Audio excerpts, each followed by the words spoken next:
there's this theory of using pre-existing content.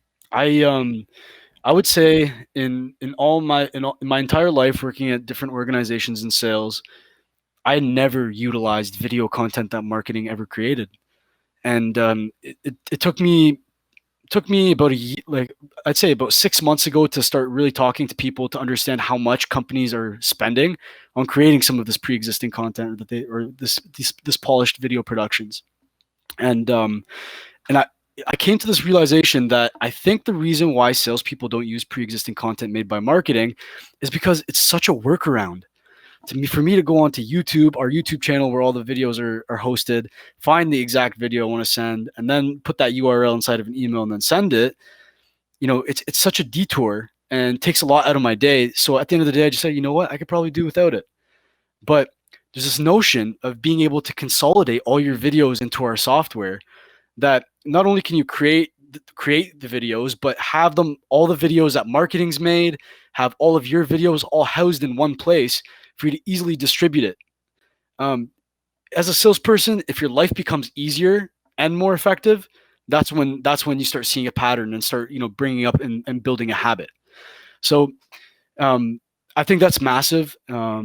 Using a lot of your pre-existing content and stuff that marketing is buried deep in that they have sitting on their desktop that they've never even sent off to some of their salespeople is a great way to really blur the lines and start utilizing and justifying a return of investment on those video productions. And in a related note too, something that I would suggest for the marketers on this webinar is jump into your content analytics, see what your highest impression pages are, take a look at that content and see where you could add a video, either with a tip that you didn't include in your initial content creation or just expounding upon the content that's there. What's great about that is you're just going to necessarily increase the time that people are spending on that page. Mm-hmm. And so you're going to get just that little extra bump, that little extra benefit from it as well. And you already know that content performs real well. That's actually a really, really good idea. Yeah. And even like taking long pieces of content and being able to put them into Vidyard, check out the analytics as to like how impressionable they are, where people drop off, and being able to shorten long pieces of content to short snippets and use them in different places within either the sales cycle or the marketing or for marketing is a great way of utilizing them. Is my webcam flickering there? Did you see that? It was weird. Can you hear me? Oh yeah, I can hear you. Perfect. You might want to check your audio input device. It might be your computer and not your microphone. Just as I could tell as you're getting forward and back, but we can hear you just fine. Perfect. One thing too that you had mentioned, or that's in that last slide, is about calls to action. Mm-hmm. And that to me is, you had mentioned earlier about YouTube, and that's the difference to me about hosted video and using a tool like Vidyard and using a tool like YouTube. Now there are some capabilities now to generate leads through your YouTube channel.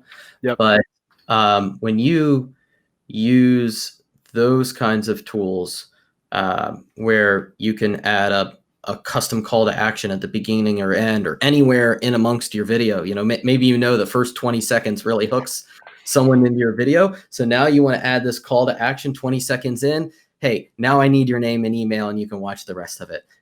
Those are just those nice little extra conversion points that you can pepper into the rest of your content. And I don't want to say that's sneaky in a nefarious way, but it's in a way that people are so used to seeing a call to action button at the bottom of your blog post or a form on your landing page. When they see it in the context as they're consuming video content, it's a very compelling call to action, and it's something that typically gets a higher conversion rate than other forms of content. I'm glad we landed on the topic of calls to actions, because this completely is relevant to the first point when we were talking about sales and shortening deal cycles. Calls to actions are great because we're firm believers that no video should ever end just blank. there always has to be an ask. And you using this video creation tool and being able to link something like your calendar to the end of a video when someone's done watching as a salesperson reduces so much friction that at the end of the day shortens your deal cycles. So imagine all the back and forth trying to find a time to meet. The person watches the video on their own time when it's best suitable for them. And then afterwards, they have a direct link into your calendar, set up a time. Now, this 3, 4, 5 step process is now turned into a 1 step process. So, definitely, I think calls to actions are, anyone who's using Vidyard definitely utilizes the calls to actions. And it is definitely I would say one of the key features in the sales tool in particular, but also in the marketing tool, like you had mentioned.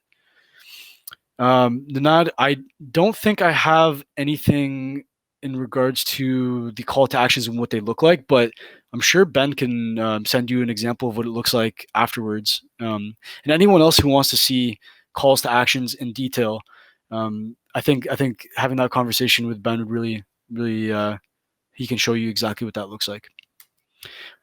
So, talking a little bit about the video enabled sales cadence. This is more of like I'd say this is like an exercise for you to start like thinking about where does video fit into your sales cycle. Some people have an inbound methodology where they have SDRs and people are coming into their organization asking questions, and where does video fit in for those people? Or there's some organizations that have 5 salespeople that are all out on the road, and like how does video fit in for them?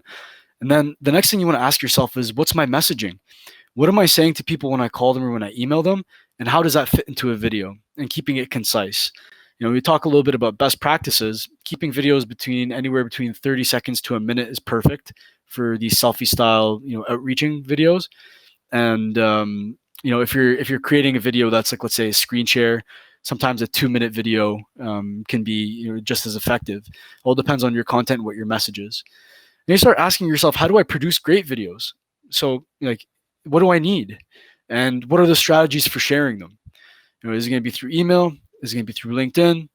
How else am I sharing this? And what channels am I going to try to go into to ultimately give me a return of investment or a business outcome that you're looking to accomplish? So all good questions to ask yourself.